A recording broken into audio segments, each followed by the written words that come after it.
Welcome. In front of me is an INFINIX Hot 60i, and today I will show you how you can capture a screenshot on this device.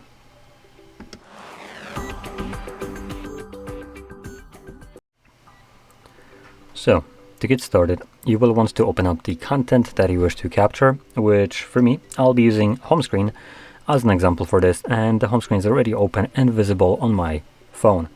So once whatever you want to capture is open and visible on your screen, all you will need to do is just press the power button and volume down at the same time. And you get this pop-up with share options. Now I'm going to quickly check if I have something that can be scrolled. Can I capture a long version? And no, it's just, both of them are just normal. So once you press the two buttons, it captures your screenshot, and then you can find that screenshot in your AI gallery. Anyway, and here, best way would be to navigate to albums, and in albums you will find screenshot album. And you can see here are the two screenshots that I've captured, but there's actually one more that I have captured some time ago. So there we go.